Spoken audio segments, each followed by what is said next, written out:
O salmo de hoje é o Salmo 109. Esse é um salmo que ele é identificado como salmo imprecatório. Há outros salmos imprecatórios. O que é um salmo imprecatório?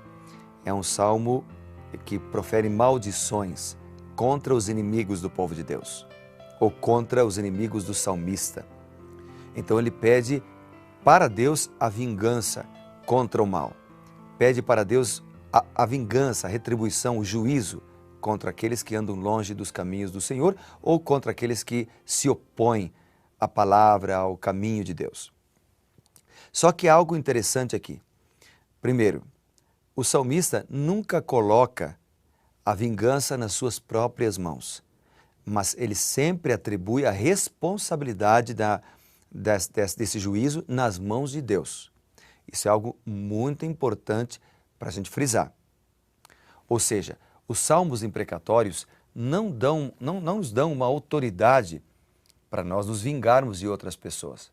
Pelo contrário, nós já vamos ver que a ordem bíblica é que nós não nos vinguemos das pessoas, mas que nós demonstremos amor até mesmo para com os inimigos.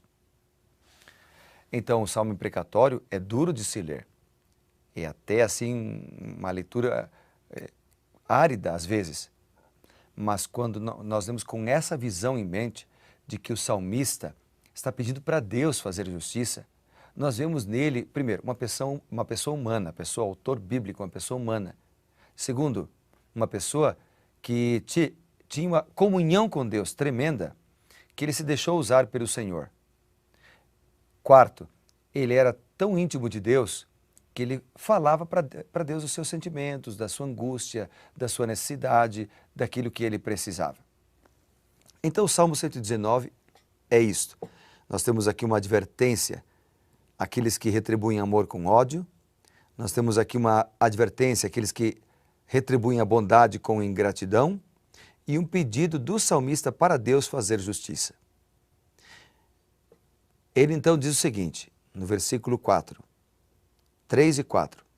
Cercam-me com palavras odiosas e sem causa me fazem guerra. Em paga do meu amor me hostilizam. Agora veja o que ele diz. Eu, porém, oro. Para mim, esse versículo, apesar de estar no início do Salmo, é o centro da mensagem do Salmo 119, pessoalmente. Por quê? Porque ele é um salmo imprecatório, pede a justiça, o juízo de Deus para com os ímpios. Mas ele diz assim, isso é contigo, Senhor. Eu, porém, oro.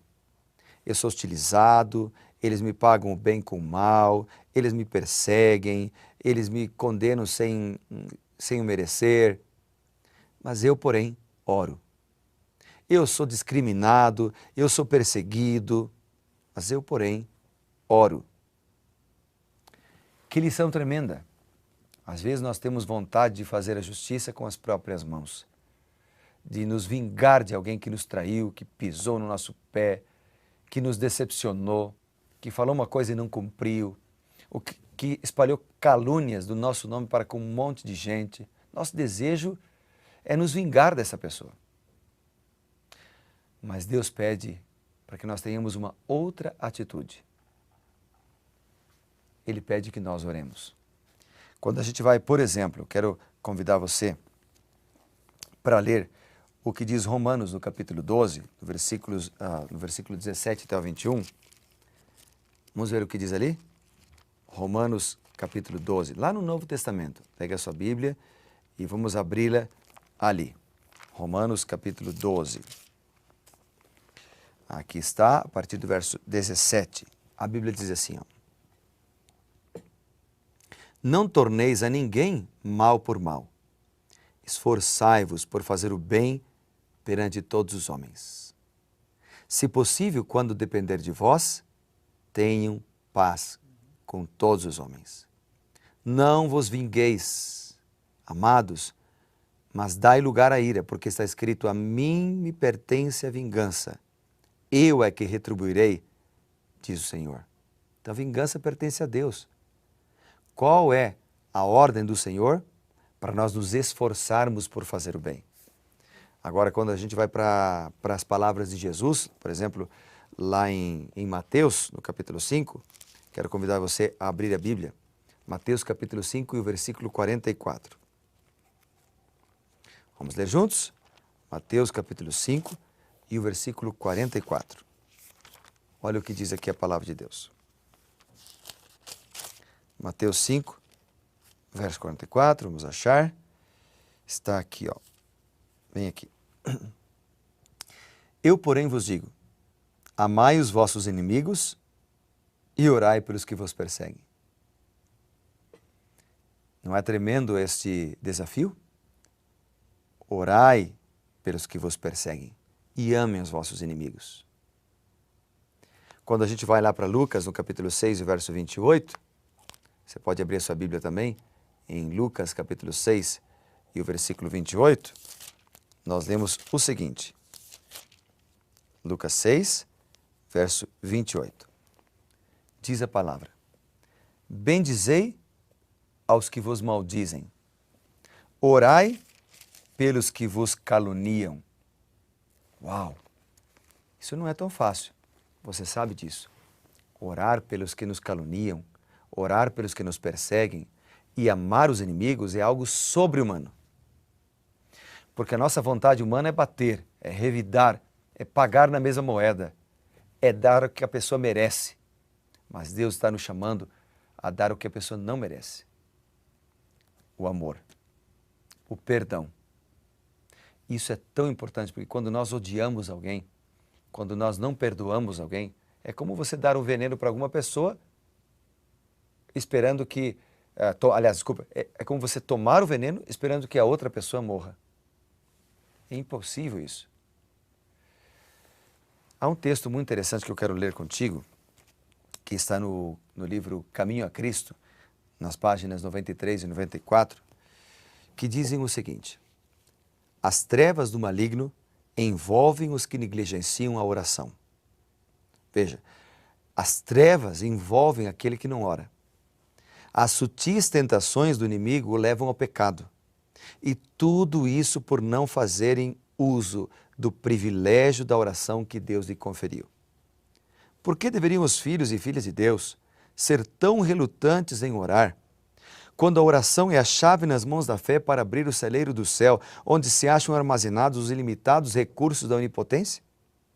Sem oração constante e diligente vigilância, nós estamos em perigo de tornar-nos descuidosos e de nos desviarmos do caminho verdadeiro. O adversário procura continuamente obstruir o caminho para o trono da graça, para que não obtenhamos, pela súplica fervorosa e pela fé, graça e poder para resistir à tentação. Então, o salmista, sabendo disso, diz o que está aqui no versículo 4. Em paga do meu amor me hostilizam, mas eu, porém, oro. Qual a melhor arma contra o ódio? A oração. Qual a melhor arma contra a inveja? A oração. Qual a melhor arma contra a traição? A oração. Qual a melhor arma contra os inimigos que me perseguem e me caluniam? A oração.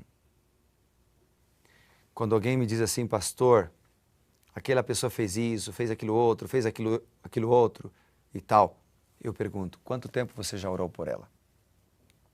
Quanto tempo você já orou por ela? Ore. Levante-se mais cedo, ore por essa pessoa. Às vezes é o marido. Uma esposa que reclama do marido e reclama, às vezes o marido reclama da esposa. Eu pergunto, quanto tempo você já orou por ele? Quanto tempo você já orou por ela? Você tem intercedido diariamente? E no caso de um cônjuge, vocês têm orado juntos?